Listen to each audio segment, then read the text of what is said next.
My name is Brian Fink. Yep. I'm a talent acquisition partner at McAfee Security. Yes, I am from Atlanta.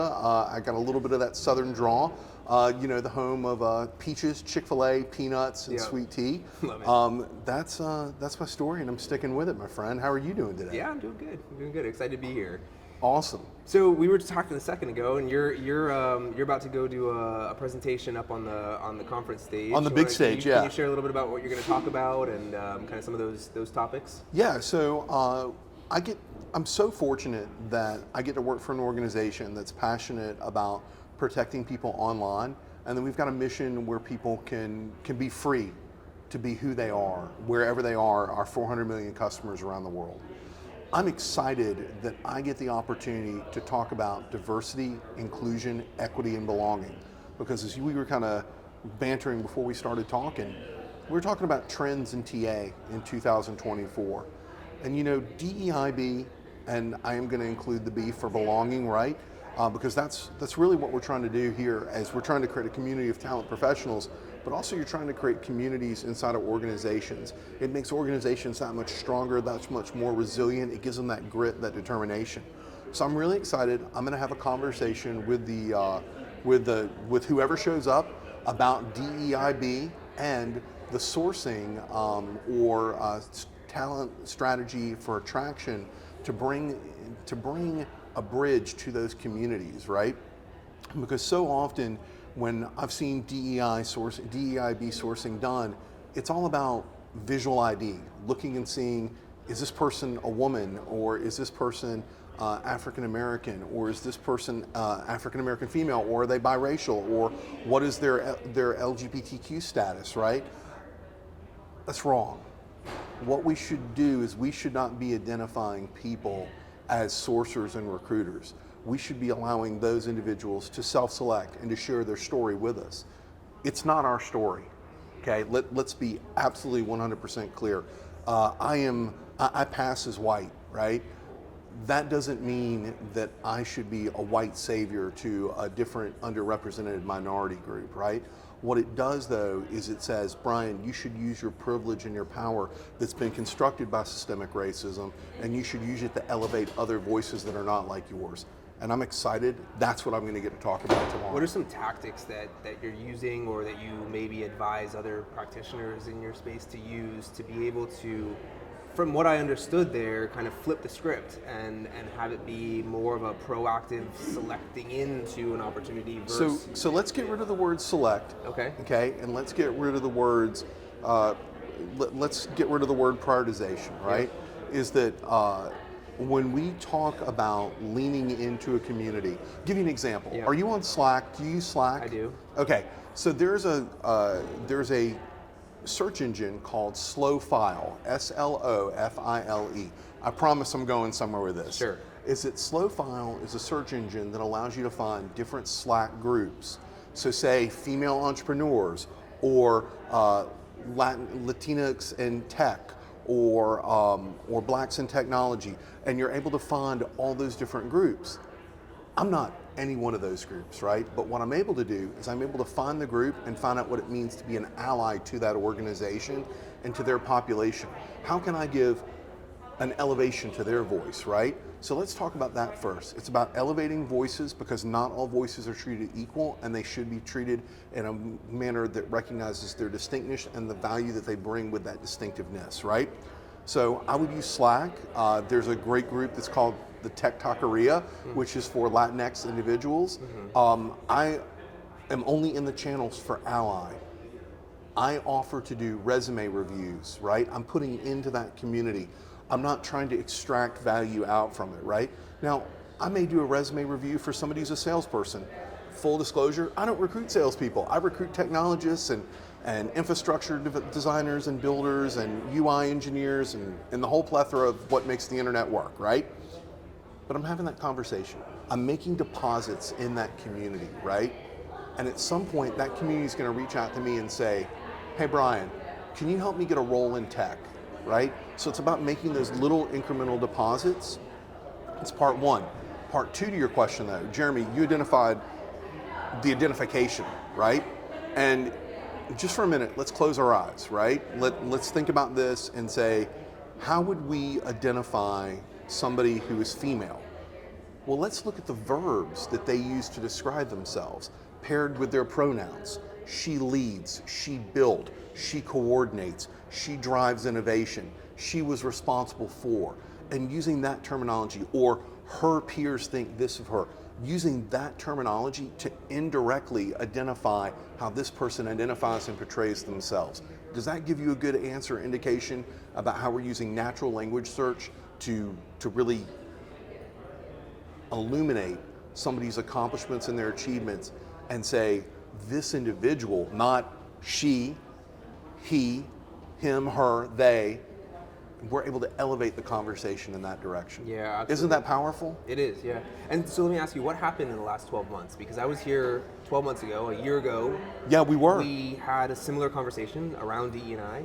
Yeah. But it wasn't, the temperature was a lot cooler. It wasn't what it is right now. And, Yeah. What happened? All right, so I think there are a few things that happened. One, for DEIB, there needs to be a return on investment, and people aren't seeing the return on investment immediately. That's one. Two, there's been a lot of fraudulent activity that's taken place in there. I point to the individuals that were at Facebook or Meta who were farming out diversity, equity, inclusion, belonging strategies to people like their hairdressers or their dog walkers, and there was a lot of grifting that went on that. And the media kind of blew that up, right? And they told that story, and that's one isolated incident that kind of cast aspersions, if you will, on the entire DEIB community. Also, we have a gentleman who has, or I think he identifies as a gentleman, he identifies as male, who has really been front and center in the conversation about discrimination. And that's Elon Musk, my former employer when I was at Twitter, or now X, is that, you know, he argues that it doesn't matter, right? And he's got a really large megaphone to have this conversation. I'd say that he has a bigger megaphone than, say, a more, people who are more prolific. Like, I think about Mark Cuban. Mark Cuban has been on Threads and Twitter and Medium defending DEIB and how it created value in his organizations, whether it was the Dallas Mavericks or whether it was what he was doing with Dell Technologies. Really, and I think that what you've got to realize is that we're in a situation where people are operating with a scarcity mindset, not an abundance mindset. Don't mean to go Tony Robbins on you or something like that for a minute, but Jeremy, what's occurring is that we have people who are not thinking about what we can build, they're thinking about what we can tear down, and they're becoming very territorial in that, right? Also, in addition to that, there was a Supreme Court case that struck out quotas. You know, I'm glad I work for an organization that doesn't use quotas in their hiring, that strives to have parity between males and females and making sure that individuals have pay parity as well, right? That's another thing that it's kind of weird that kind of took a back seat, right? Is that, you know, it takes a African American woman a year and like 8 months to make as much money as her white counterpart, and then it takes her white female counterpart 14 to 16 months to make as much money as her male counterpart in the same role. Why have we dropped any of these conversations, right? Don't we believe in equity? You know, it's equal pay for equal work is also taking a back seat. And then finally, I would articulate that there's been a lot of racial tension in the United States and globally around the world in the past year, right? And it's been easier to tear people down because of their beliefs than come together for our similarities, right? So there are a lot of different factors that are kind of at work there. Sat here last year, 12 months ago, a lot of similar conversations around DEI and B, and maybe you can explain to me actually the B as well. Okay, I'll be happy. It's you know what is, I think your question is that there's been a lot of change, right? Yes, yeah. People are afraid of what they don't know, right? They're afraid, and it's human culture, right? It's human nature. Michael Goldberg in his opening session today talked about curiosity amongst recruiters, right?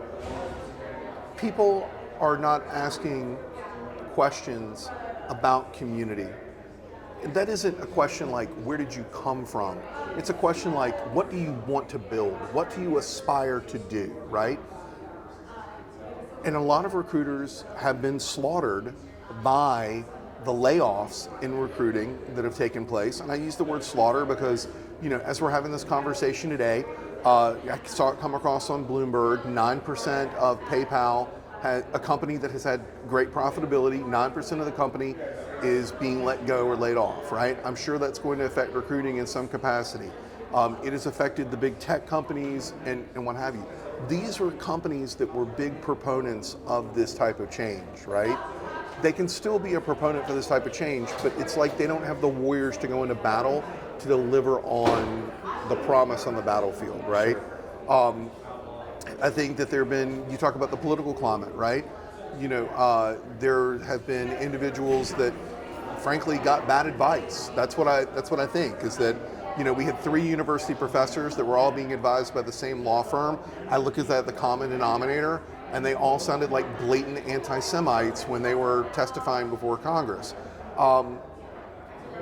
People are afraid to stand up, and people are afraid to have their independence. They're more concerned with cancel culture, and they frankly don't want to be canceled. I don't have the data to support that, just like I don't have the data to support that we have organizations that don't have leaders in them, right? Is that they are more myopically focused on the bottom line and instant results, that they are reducing their workforces so that they can make those great numbers. Like, hey Jeremy, are you a video game guy? Unfortunately not. No, Jeremy is not a video game guy. All right, Yeah. So real quick, Activision, which was a huge acquisition, sure. huge acquisition for Microsoft, right? Posted the most profitability in its 20-year history. How did they reward their employees? Layoffs. They laid off 2,000 of them. Yeah. This doesn't make sense, right? Like, isn't this the opportunity that you have to double down? What is missing, right? And so when we talk about that doubling down, I think that organizations have said, what made us money immediately? In DEIB, the ROI there is humanity, right? It's going into communities and taking diverse ideas and putting them into practice to make more robust product, right? More robust product leads to more robust sales and resiliency in the market, right? Yep. We're seeing a lot of organizations that did not embrace DEIB that are not resilient to the market. They're actually going in a different direction in the market, and they're, if you will, they've got an epic fail in terms of dollars, in terms of user adoption, in terms of consumers, right? Sure. So, about what changed? The political climate changed. A lot of voices are disenfranchised. Social media gives rise to a lot of those voices. And people are so concerned with what they've got to do on a quarter-by-quarter basis that they're not able to take the appetite for DEIB where it needs to be. Let me ask you, so one of the things that I think is maybe well understood is that diversity is a strength, whether it's biodiversity, people diversity. What does diversity mean? Well, I think that's a good question, and maybe I'll let you answer that question, to be honest. Okay. To me, what I would say is diversity means a range of people and thinking, ideas, backgrounds, cultures. You can kind of go on and on around the attributes. Awesome. Yeah. Taking different things, Yeah. rubbing them together, Sure. and creating friction. So I think there's a commonly held or generally accepted belief that you're going to get a stronger organization, a stronger output from your small farm if there's more diversity. That's on the macro level. I'm going to ask you the same question that I asked Michelle earlier, which is, Hey Michelle. which is imagine you're talking to a CEO. Now she's a consultant, you're not a consultant, but in any scenario, and that person is saying, well, what about meritocracy? Where does that fit into this? When you zoom out from the major and say, well, I believe that societally it's better, and you zoom down to the single individual person. That's a great question. How do you Dude, balance that? Yeah. How do I balance that? Yeah. So when I look at a resume, I don't look at the name. I don't look at the organization. I look at the numbers. Okay, which is going to sound contradictory to what I just put out there.